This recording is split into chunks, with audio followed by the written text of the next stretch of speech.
And what the bias blind spot is, Shannon, is when you easily spot biases in others while remaining blind to your own. You know, you can easily spot their blind spot. It's that place that, oh, I can see that person's blind spot, but they can't see it. And so there's this bias. I'm aware, but you're not aware. And so that's one of the biggest blind spots, thinking that you don't have any because you can spot them in someone else.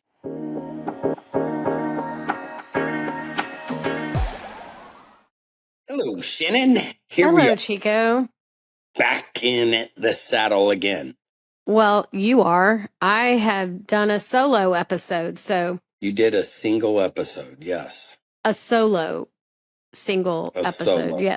Yes, by myself. I think I should do a solo. I could have a lot to talk about. Yes, you could, and you should maybe, but that would require you knowing how to log on and, you know, set everything up and record. Yes. Maybe I could do that. I could teach you how to do that. But so I left the last episode talking about lonely and alone, and I mentioned that we were going to do this little experiment, and it's kind of funny because it's like a crack up that we didn't really do it. Our own challenge, like we were going to do this challenge and we didn't even do it, right? I did it. I didn't look at my phone. You weren't part of the challenge. Okay, the challenge was that you were going to give me one night where I was alone and I got to just do whatever I wanted. Night.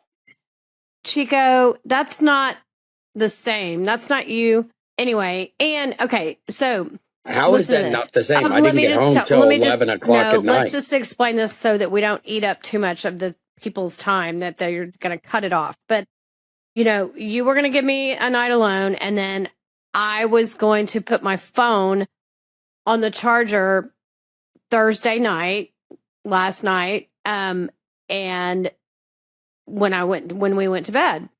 Well, you were texting me in a group text, and I had to and then you said, you got into bed and you were like, Did you see my text?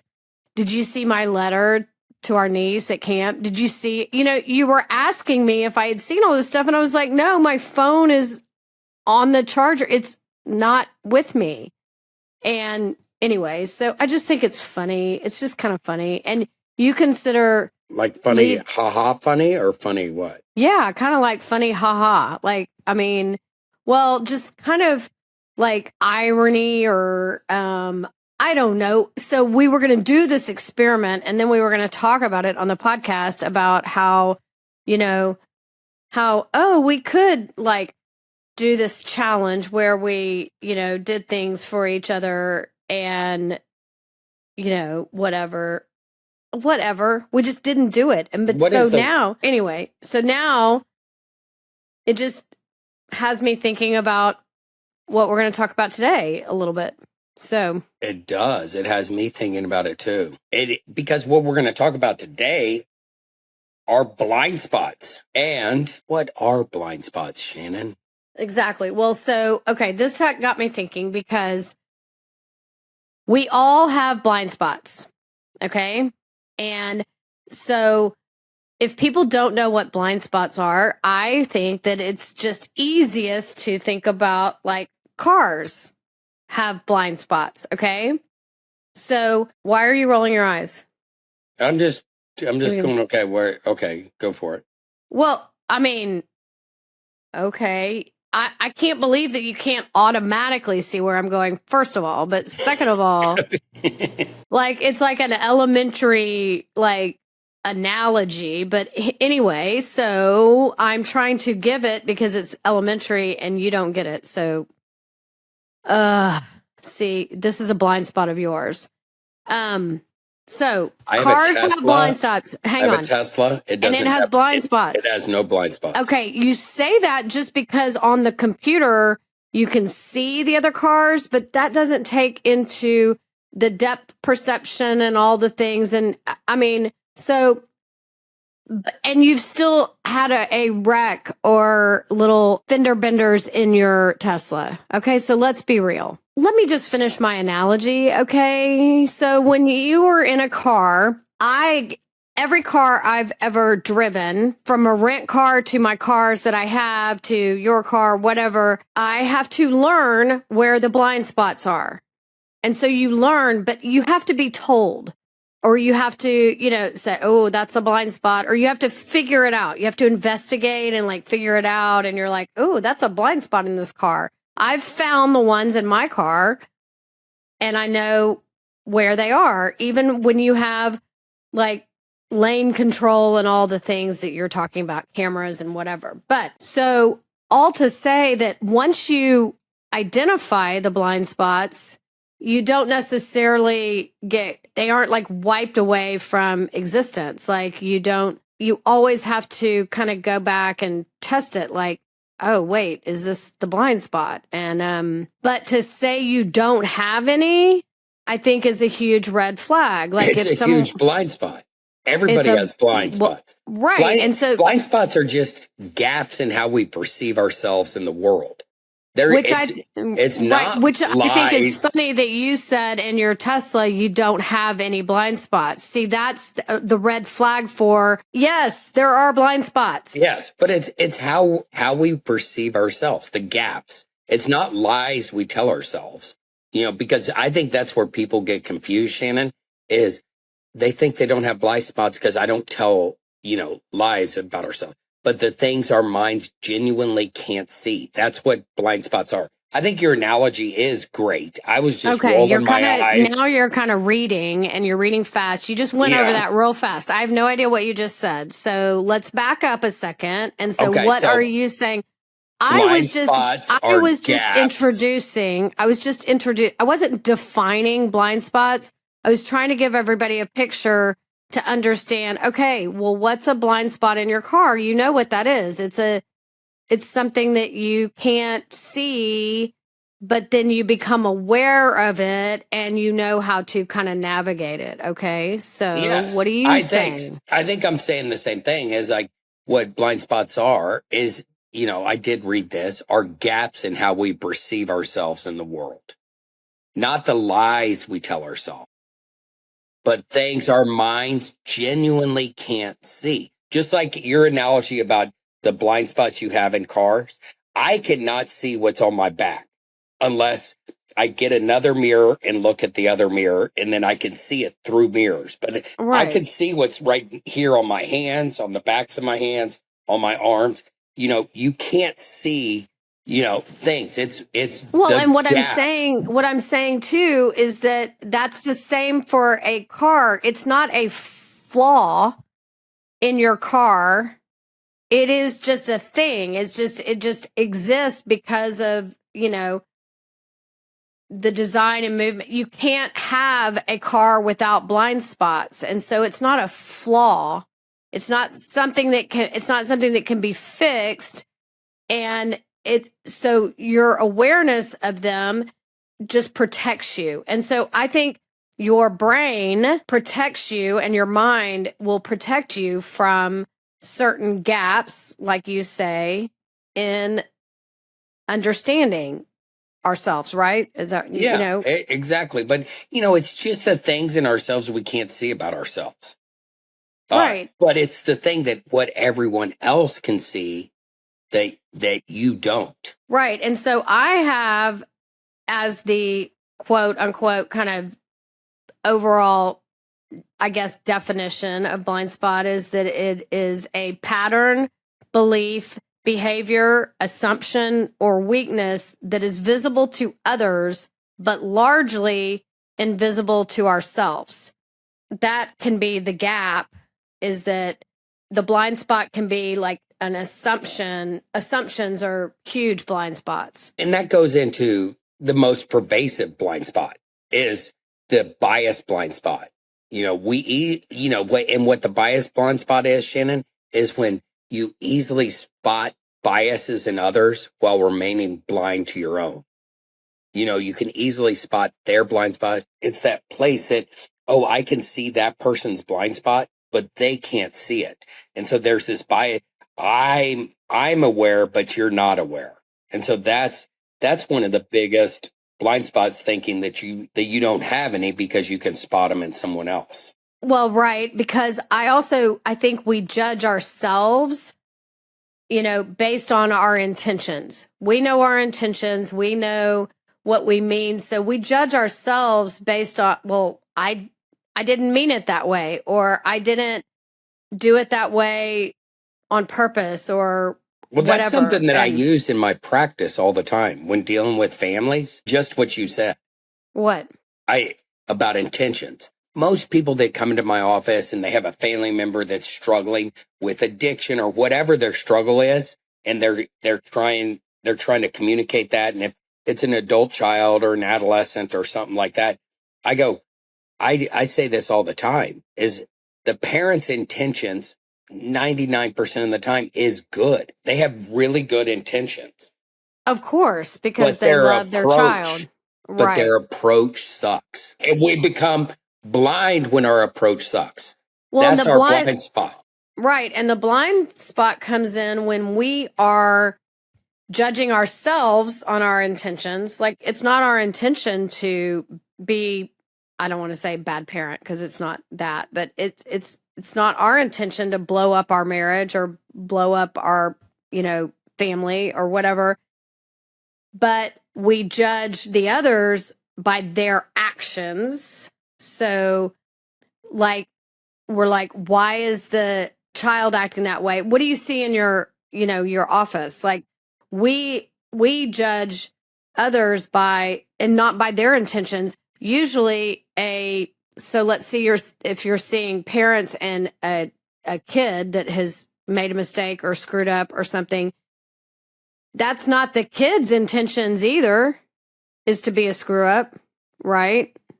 Sometimes their intention is they're trying to seek attention, and so they're doing it, screwing up. Sometimes it's that way. It's kind of just, I want to be rebellious, so screw you kind of mentality.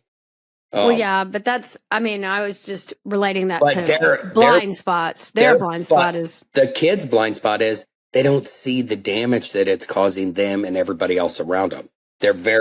It's a blind spot as well. It's like they don't see how their actions are affecting everybody around them. They might be purposely sneaking out, rebelling, getting drunk, getting high. They have no intention of walking down the straight and narrow, but they're blind to the consequences. They're blind to their blind spot is. They're so self-absorbed. Right. Well, and when people are confronted with possible blind spots, they generally get defensive, I would think. And so, like, confronting a parent on that, or confronting a kid on his blind spot, he'd be like, I'm not selfish. I just want to do what I want to do when I want to do it. And why can't I do that? And then the parent will be like, I don't want to allow this. And so anyway, so blind spots are to protect us and have information coming in. Yes. And there's some of it to protect us, but some of it is also, if you think about it, it's just gaps. It can be as simple as just having gaps of how we perceive ourselves and the world. We're not going to know everything. We're not going to be an expert on everything. We're not going to pick up on all the social cues. Most of the time these blind spots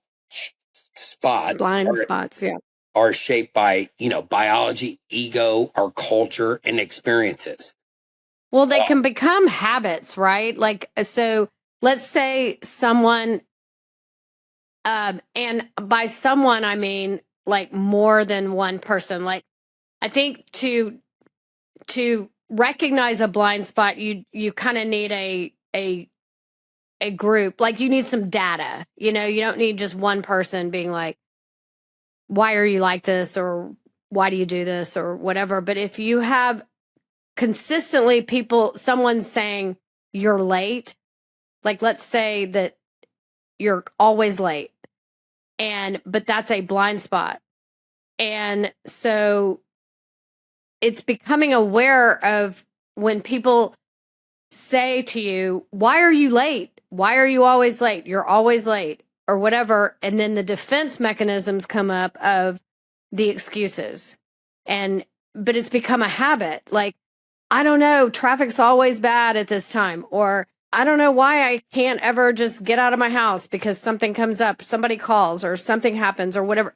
That's like making excuses for the blind spot instead of looking at yourself and saying, wow, lots of people in my life tell me I'm always late.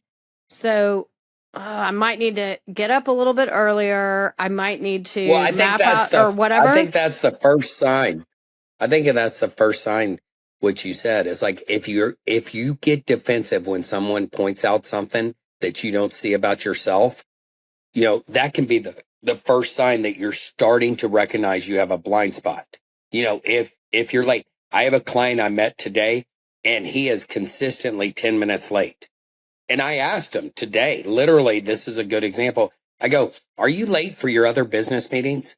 I know you're coming in here, but this is a pattern. Every time you text me about 5 minutes before the appointment, I'm going to be 10 minutes late. We have scheduled this for a long time. I go, it's your dime. It's not mine. But you see the defensiveness come up. That's an idea. The great thing is people point out our blind spots. You do a good job of pointing out my blind spots. I can get impulsive, and if I want to send an email, wait a minute, how is that going to come across? In the moment, my blind spot is, I don't care. I want to get this freaking information out right now, before I lose it. And that's what I love. I think for anybody, marriage is getting a mirror pointed at you about your blind spots, the things that you don't see about yourself. It's not about good, bad, right, or wrong. It's more about, okay, these are the things that might be blocking you from growth. These are the things that might push you away from others. These are the things you might not even recognize or realize. Right. It's like, I got a gift last night, from this woman, and I read you the text. I go, man, that was a really nice text. And in a way, it was a blind spot, the benefit that I've been to her in this organization in her life. It's like, I love doing it, but it was like, man, I have made an impact. I am doing something well. So it's not always pointing out negatives. It can be pointing out positives, but I have blind spots in my life, those gaps where I don't perceive myself and how others perceive me. Yeah. And I think we can develop blind spots with like emotional blind spots. If you're operating out of like fear or pride or insecurity or ego or anything like that, then you're not going to see what you contributed to, in that case, in that example, that you got a complimentary text about some work you had done. And so, but if you are constantly thinking like, I hope I did a good job, I'm scared I didn't, operating out of fear or ego, or like I did a great job, like I can see everybody else's blind spots, and so I'm doing a great job. If you're operating in that, you can't really see that compliment until you get it, and then you're like, oh, that's what others did see. I can't see it for myself, but that's what others did see. And so it's crazy. It's called the Dunning-Kruger effect. It's kind of what you're talking about. It's like people with low skills in an area overestimate their ability because they lack the metacognition or the cognition to know they don't know. And then on the opposite, conversely, true experts often underestimate themselves. And so it's that place. And so if you look at it, younger people tend to fall into that effect, is like they overcompensate because they haven't had enough time to build the skills for whatever area they're in. And then older people, have a different effect versus the younger people. So it's interesting. Older people show a stronger hindsight bias and are more susceptible to change blindness and show. Well, because to change because they get stuck. Well, and they have this certainty about what they are living because their opinions, their strong opinions, are based on life experience, age, experience, knowledge, education, all of those things. And so those are the harder people and ways to show blind spots because you're going to dig in. And we see it all the time in everything, parenting, marriage, politics, everything. When you are so certain of your opinion based on all your experiences and your knowledge and your education and all the things, your feelings, then when you're so certain of that, you are less apt to look at how it might be a blind spot. For example, like when we were raising our kids and everybody was having the private or public school debate, which I'm so grateful that we don't have to have that debate anymore. People will dig in until they don't. Meaning, people will be like, I will only send my children to public school. I will only send my children to private school. They will dig in on that opinion and whatever until something maybe goes wrong. It's not the right fit. And all of a sudden they change. But that was a blind spot. That was a gap in their understanding of themselves, that they were so convicted of whatever. And we're all guilty of it. So we have to admit that guilt or recognize it. Like when you, shut the door. When we have blind spots, we shut the door. When I'm defensive about things, I need to just take a beat and be like, okay, is this a blind spot? That's so hard to do, though. Nobody wants to do that. I mean, you don't. Yeah, but here's the deal. I'm all right. I'm all right with you. I mean, let's take it. What do you see? What are my blind spots right now? Because I think they've changed. It's like, if I'm all right with you pointing out things that I don't see. Well, why don't do you have one for me? Because I'd love for you to start with you, because you're kind of putting me on the spot. I can think of one, but you can put. Can you think of one for me? Oh yeah. Okay, well then why don't we start with me? Okay. I'm okay with it. I can take it. Okay. When you don't believe you're being seen or heard, especially, by your friends, what one of your blind spots is, you get angry and you start to self-ruminate, and you can just see it. The energy comes out, and then, I can walk in and go, how are you doing? I'm fine, but you can tell that it is eating you up. And it's a blind spot where what to do, but you ruminate instead of doing what you need to do. And for you, it would be sometimes I don't even know. Sometimes I don't even know if I know what to do. Okay, I can, spurring off of that, I can tell you something that I worked through with my hairdresser yesterday, which, I'm like, I know you're not a therapist, but you're kind of like a therapist, because he was talking about if AI took his job, like if they can ever get a robot, which they will, to cut hair, it will be way more precise than I am, and it can do it the same way every time and whatever. And so we were laughing about that, because I said, but then you lose the human side of coming and getting your hair done. Like, you get to share things. And so I was admitting to a blind spot without naming it that, but I was talking about how I really like to read books. Okay? Like I like a book. And when people say to me, "Oh, I've read that," but they've listened to it, I mean, it's a blind spot of mine and a judgment of mine to be like, you can't say you read that book if you just listen to it. And he was like, why? I only listen to books now. I don't read books. I don't buy books. I don't read books, whatever. I just listen to them. But yeah, I've read it. And I'm like, have you? And he's like, yeah. And I go, no, you haven't. And so we got it. He goes, why do you need someone to read the book? And I go, well, I don't know. I think that I need the connection. And then I started to discuss and say out loud, I didn't say, well, maybe this is a blind spot, but I changed my total opinion.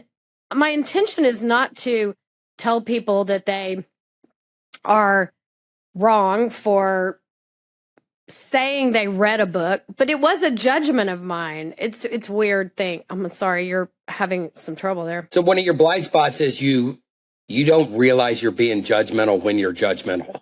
Right. Like I'm Yes. sure that people, if I were on a group text, the book club group text, and somebody said, oh my gosh, I read this great book, y'all, I want to recommend it. And I kind of want to say, be a Karen, a book club Karen, and be like, you didn't read it, you just listened to it, which is that's such a blind spot because no one wants to hear that. Like they would probably all want to look at me and go, who are you to say, yes, we read it? Like, I don't know if that makes sense at all, but it's a blind spot for me. Yes.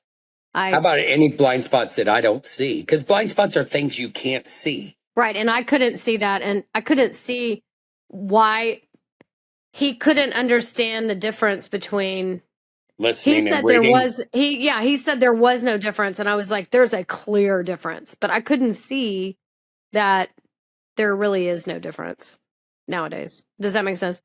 Okay. Until I talked through it. And then I was like, okay, I'm moving on. But so you're saying for you?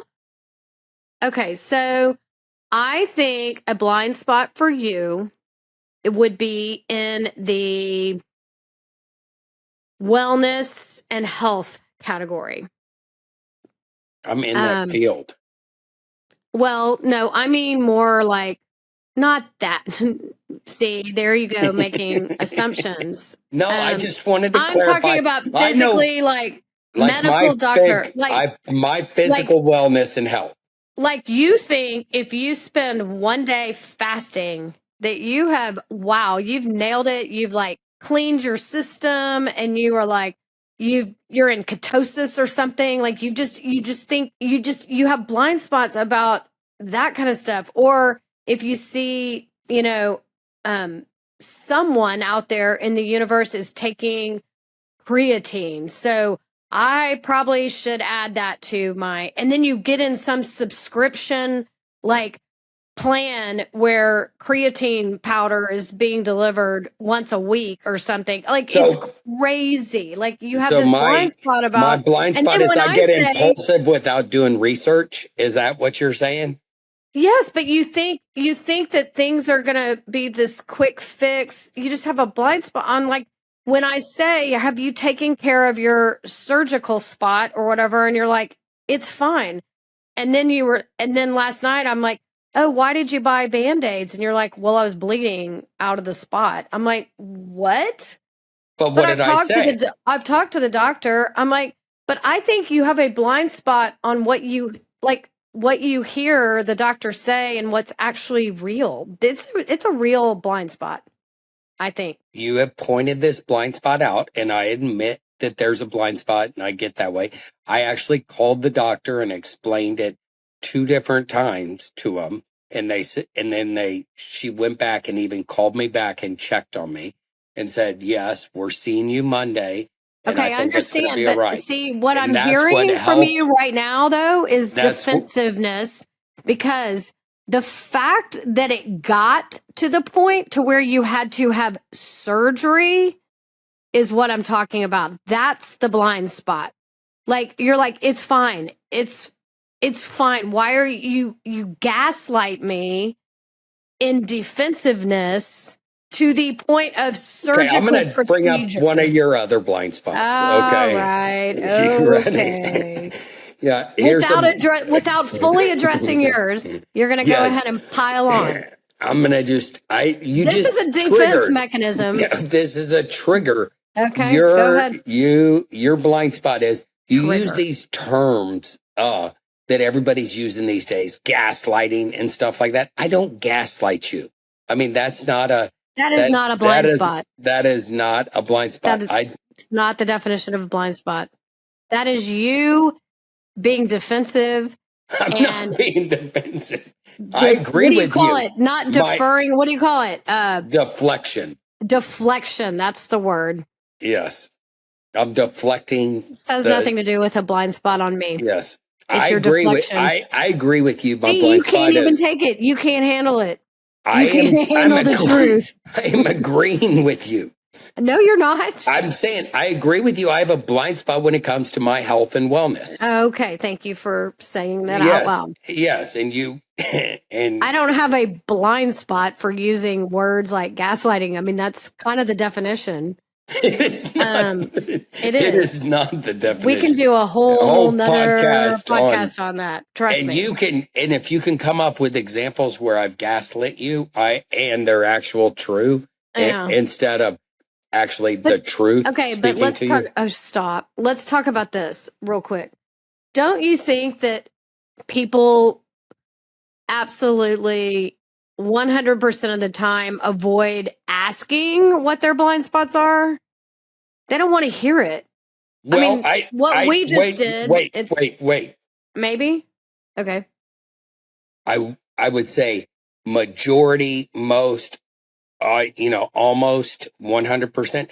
There are people out there, so not 100%. There are people out there that, and we just demonstrated it. I know. It's like, what? And so demonstrated what? That we can ask others to share blind spots in our life. Well, we did it for the sake of the podcast, but I'm not sure I was wanting to do that on a Friday afternoon, but whatever. Yes. But most people struggle with asking others for the blind spots to see the gaps in their life. But who? Okay.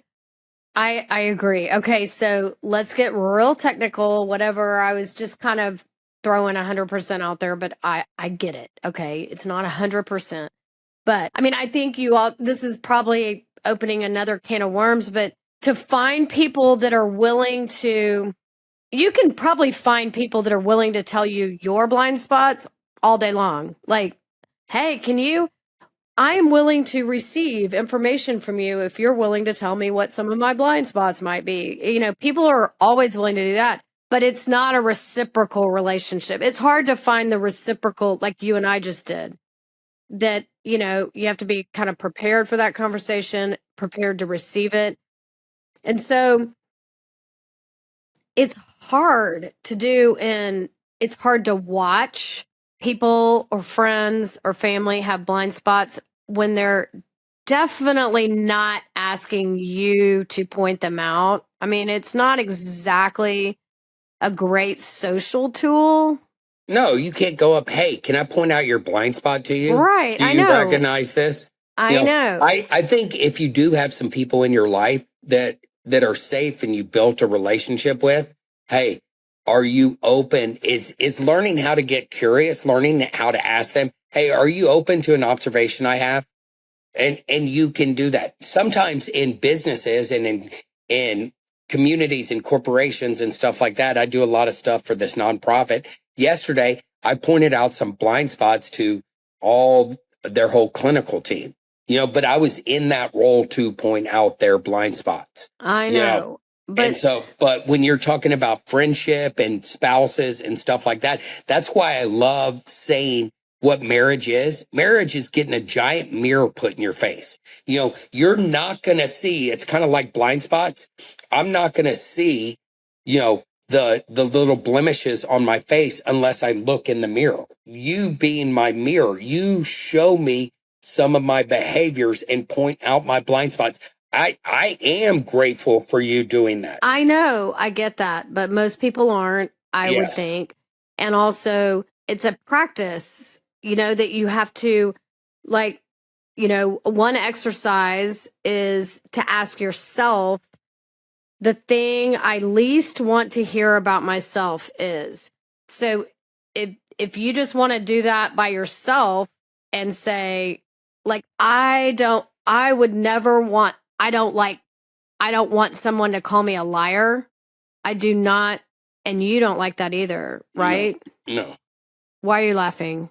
Because I love your honesty, because I know that about you, because that is not you. That is not a blind spot. You're not a liar. No, I know. But if I were trying to investigate my own blind spots, I would try to ask myself, what would be the things that I would hate for someone to say about me? And it's like, and I would hate for someone to say that I'm a liar. You just have to start somewhere to start thinking about things. But I wouldn't want anyone to say, "Oh, she's so nosy. She's nosy and unhelpful," or whatever. Like, oh my gosh, that would kill me. But that might be a blind spot because I am an Enneagram 2. I'm a helper and I'm codependent. And sometimes that steps on other people's feet. And I'm now aware that that's a blind spot of mine. Sometimes it's not helpful to assume what other people's needs are and assume that you're meeting someone else's needs and all that stuff. That can be overbearing. Unsolicited help. Unsolicited help. It can be smothering. It can be yes. All of those things. And that controlling.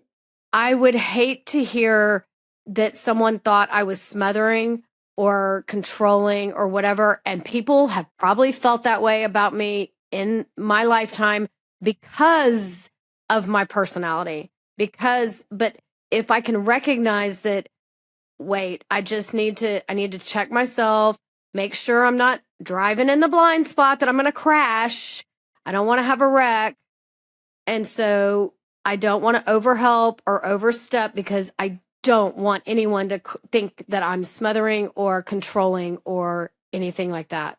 Does that make sense? Yeah, that makes sense. But the thing is like, if it comes out of a place of spite or, not caring, we're not gonna recognize it as a blind spot. But if someone is sharing, hey, Shannon, sometimes you're over functioning and overdoing and helping mentality, it comes across to me as controlling, that I can't do it on my own. And you would go, I think you would step back after a little bit maybe and digest that and go, I don't want to do that. And I can see where they're coming from. Right. It's like, okay, I'll give one more quick personal example. Okay. Of a blind spot. And it's when it comes to my children, because it's so hard as a mom, I think in particular, to go from dependence to independence to interdependence with your adult children. Okay. So, and that's a whole nother conversation. Why are you laughing again? Why are you laughing? Because my brother Bo said, "You're a mom. You're going to be a mom. You're going to be a mother-in-law." And I got defensive. I got defensive because you did. He was calling you out on your blind spot. I know, and I don't want him to. But but here's the thing. So one of my children called me a couple of nights ago and wanted advice. It wasn't unsolicited. He was asking me what to do. He was seeking your advice. He was seeking my advice, but he was also asking if I knew a good shoulder doctor. Okay. But that's all the information he gave me. And then I was like, I need a little more information. And I said, well, I can certainly reach out to our next door neighbor who's an orthopedic trauma surgeon. Let's go ahead and reach out to him and see what his advice is. So I texted him and he gave me advice. And then I relayed it to said son. And then said son said, "Thank you so much. I'm going to try that." And then next door neighbor texted me the next day and said, "Do you need a surgeon name or whatever. Hopefully this helps. And I said, no, we're not there yet. I relayed the information and I go, thank you so much for helping. Probably he should be contacting you or whatever. And like, and he was like, why? You've been doing all this for him for 26 years. I was like, I go, okay, very true. So he was pointing out my blind spot too, but I was like, wait, I was just trying to help everybody and somebody asked me for the help. So, you know, it's a fine line. It's a fine line. No, but your blind spot that's true. Let's unpack this blind spot he is 26, 27 this month. And you can go, he's asking your advice. Well, I would call Adam. You know him. He'll answer your phone. I know. And so it's like right there. It's like, no, I'm going to get mommy to do it. And mommy would jump through hoops. Here's another blind spot. My assumption, based on evidence, was that he would call me and use my time to spin my wheels. And then if I said, just call, neighbor, he wouldn't do it. Okay, but that's not on you. I know. I get it. So your blind spot that's is my blind spot. You can't let go. Not when a child asks me for help. No, I can't. And I should. And so I get it. He's an adult. Fine. He's not a child. He will always be my child. He will always be my child. Okay, so he's not a child, but he will be. Check on Bo. What Bo said. I am my parents' child. Are you your mom's child? Are you your mother? Are you your mother's child? Just answer the question. Yes or no. Are you your mother? No. I'm her son. I'm not her child. Okay. Well, that is using the words and semantics and whatever. Okay. Forget it. Never mind. I'm done sharing. No, you did it good. I like that I'm done. we exposed. I am done we sharing. Exposed your blind spots. But I'm that done. was good. I'm done. That's all right. You did a good job. Thank you for recognizing your blind spots. It's hard to recognize our blind spots. And so for everybody on here, it's like, man, it's like we get a reality and we start to recognize that we don't have it all together. And there's things I don't want to stop growing. I don't want to stop learning. I don't want to stop, having my blind spots exposed. I thought about I'm going to end with this. When you talk about parenting, it's about not even about not having it all together. It's just it's human.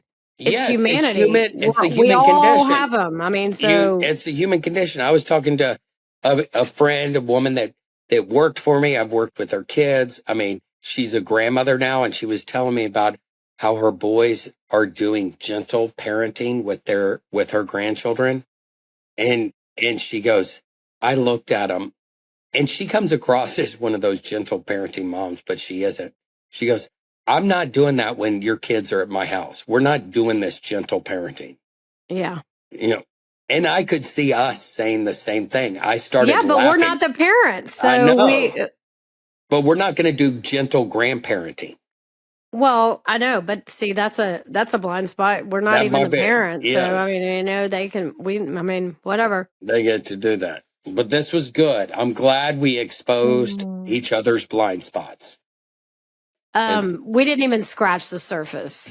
Okay, we can do it. Episode 2. If you listen to this and you get to the end and you DM us that you want to hear about more of Chico's blind spots, we'll do another episode. But if we don't have any DMs, we can do a series. If we don't have any DMs, we will not. We'll go on to the next. Filter optional and learn how to step into the messy middle. This was our opportunity, the messy middle, to step in there and talk about blind spots.